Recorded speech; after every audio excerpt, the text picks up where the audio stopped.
When the Lord saw her, he had compassion for her, and he said to her, "Do not weep."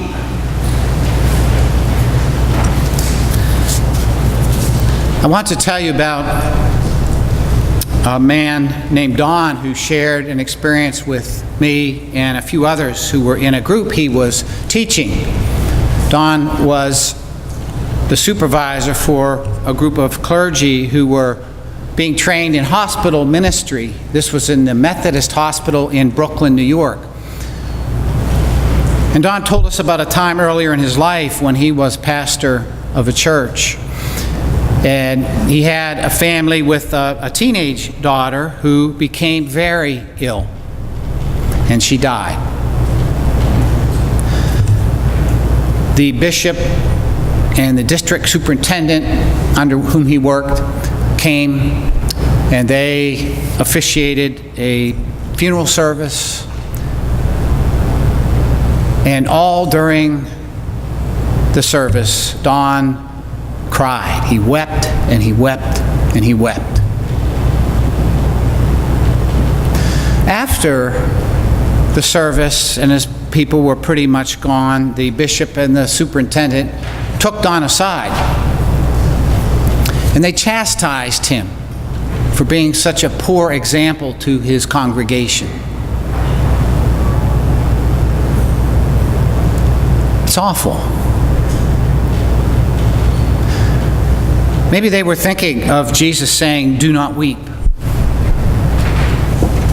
It's hard to imagine what they were thinking. Maybe they forgot that Jesus wept when he came and found Mary and Martha grieving at the death of Lazarus. And Jesus wept so openly that people said, "See how he loved him."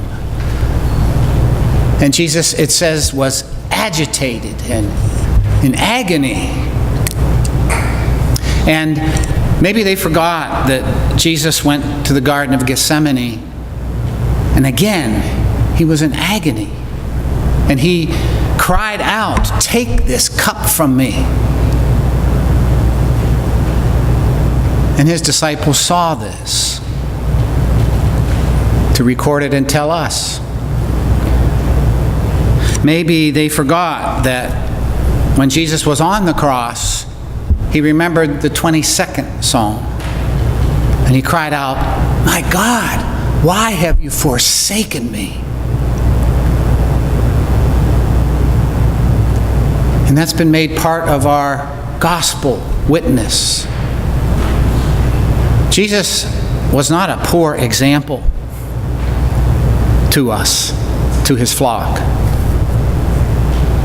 Jesus was a person whose faith we do not question. There was nothing wrong with Jesus' faith, that he would cry out, that he would feel forsaken, that he would be agonizing, that he would be grieving and crying. It was a sign that he was indeed fully human, that he had indeed become one of us.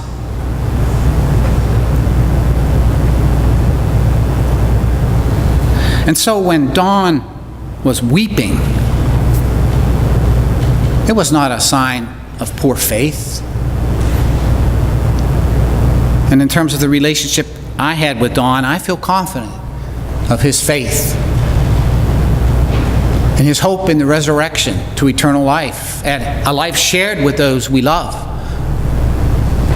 But Don was grieving. He was weeping because he would not see his daughter here, now, tomorrow.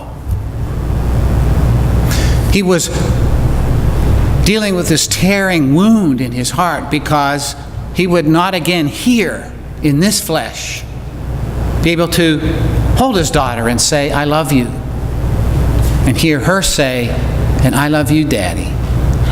He would not see her graduate from high school. He would not see her go on into her adult life and make her way for all the ups and downs and struggles and challenges and joys. And so he wept.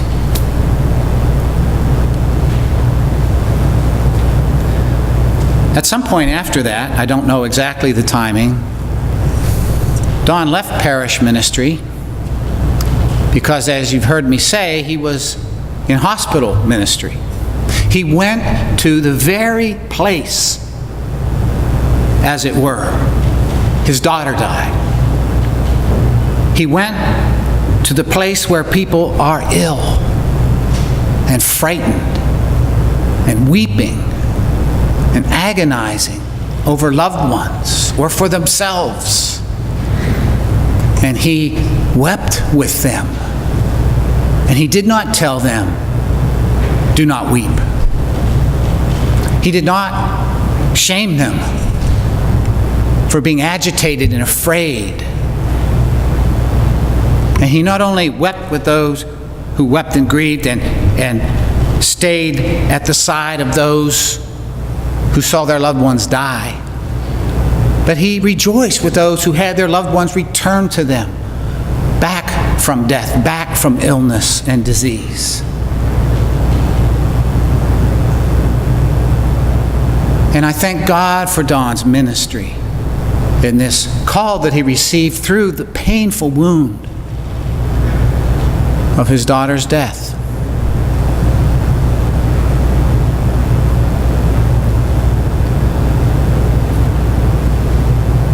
Jesus saw the widow, and he said, "Do not weep," because he knew he would give her back her son now. She would grieve again. He would die one day.